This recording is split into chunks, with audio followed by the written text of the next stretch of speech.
అక్షయ తృతీయ వసంత ఋతువులోని చైత్ర వైశాఖ మాసాలు అక్షయుడైన మహావిష్ణువుకు అత్యంత ప్రీతిపాత్రమైనవి. లక్ష్మీ సమూర్తిని విష్ణువును ఈ మాసంలో ప్రధానంగా వైశాఖ శుద్ధ తదియ నాడు భక్తి శ్రద్ధలు పూజించడం శ్రేయోదయం. ఈ రోజు చేసే వ్రతమైన, జపమైన, దానమైన అక్షయమైన ఫలితాన్ని ఇస్తాయని భవిష్యోత్తర పురాణం చెబుతుంది. ఈ పవిత్రమైన రోజున అక్షయ తృతీయగా నిర్వహించుకునే సంప్రదాయంగా స్థిరపడింది. అక్షయం అంటే నాశనం లేదని, తరుగు లేదని అర్థం.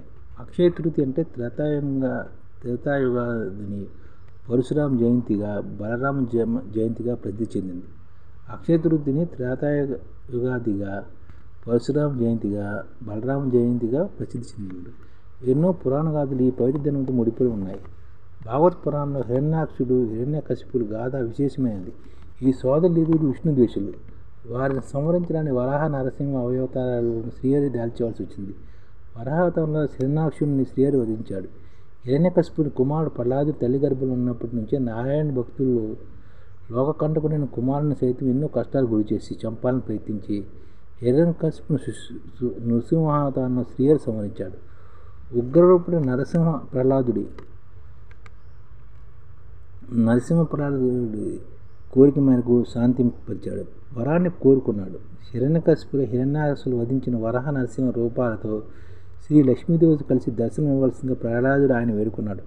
అప్పుడు ఆ రెండు రూపాలు జోడించి సతీ సమేతుడే శ్రీ వరాహ లక్ష్మీ నరసింహుడిగా శాంతవందనంతో ప్రహ్లాదుడి ముందు శ్రీహరి సాత్కరించాడు. సింహాచలం వెలిసాడు. ఆ రోజు అక్షయ తృతీయ అన్నమాట. అంటే శ్రీ వరాహ లక్ష్మీ నరసింహుడిగా సింహాచలం వెలిసారన్నమాట. సింహగిరిపై చందనోత్సవం. ప్రహ్లాదుడు అనంత స్వామి విగ్రహానికి పూజాధికారులు లేక మరుగుపడేదన్నమాట. దానిపై పొట్ట పెరిగింది. కొంతకాలం తర్వాత షట్చక్రవర్తుల్లో ఒకరైన పురూరవుడు ఓసుతో కలిసి వివరిస్తూ సింహగిరిపై విశ్రమించాడు. అతని స్వామి కళలో కనిపించి తన విగ్రహాన్ని వెలికితీసి ఆలయం నిర్మించాలని ఆదేశించాడు. మరుసటి ఉదయం పురూరవుడు ఆ ప్రాంతంలోని పుట్టను తొలగించి స్వామిని బయట తీసి క్షీరంతో అభిషేకం చేసి పూజలు చేశాడు. ఆ రోజు వైశాఖ శుద్ధ తృతీయ. భక్తులకు ఏడాదిలో ఒకరోజు తన నిజ రూపాన్ని దర్శించుకుని వీలు కల్పించాలని మిగిలిన 3 రోజుల్లో తన విగ్రహం దొరికిన పుట్ట బరువుకు సమానమైన చందనాన్ని తన విగ్రహానికి పూయాలని పురుడికి స్వామి ఆదేశాన్ని ఇచ్చాడు. సింహగిరి ఆవిర్భించిన ఆ రోజును సింహాచలం చందనోత్సవం జరుగుతుంది.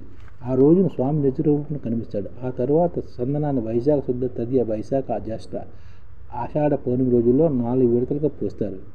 ఏడాది పొరుగున సింహగిరీశుడు లింగాకరణలో భక్తులు దర్శనమిస్తాడు.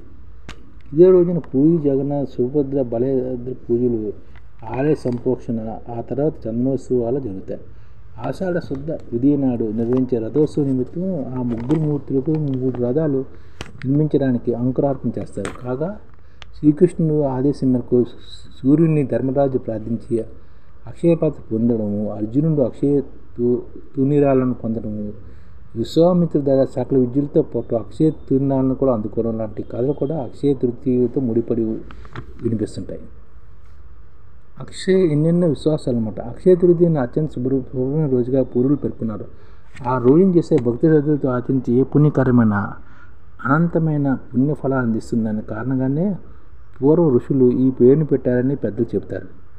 కొత్త కార్యక్రమం ప్రారంభించాలని అత్యంత పవిత్రమైనదిగా భావిస్తారు. గృహిణులు మేసమెత్తు బంగారాన్ని కొని లక్ష్మీదేవి ముందు ఉంచి పూజిస్తే వారి సంపద అక్షయం అవుతుందని నమ్మకం ఉత్తర భారతదేశంలో ఉంది.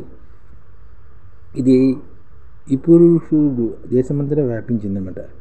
ఈరోజు లక్ష్మీనారాయణలను, గౌరీ శంకరులను ఆచరిస్తే త్వరగా వివాహం అవుతుందని విశ్వాసం కూడా ఉంది. అలాగే అక్షయ తృతీయ రోజున సంపద్గోతి వ్రతాన్ని ఆచరిస్తే సౌభాగ్యం, సంపదలు లభిస్తాయన్నది కూడా పురాతన వచనం. కొన్ని ప్రాంతాలు వ్యవసాయ పనులు ఈ రోజున ప్రారంభిస్తారు. దీనివల్ల ఫలసాయం వృద్ధి లభిస్తుందని నమ్మకం కూడా ఉంది. ఇదన్నమాట.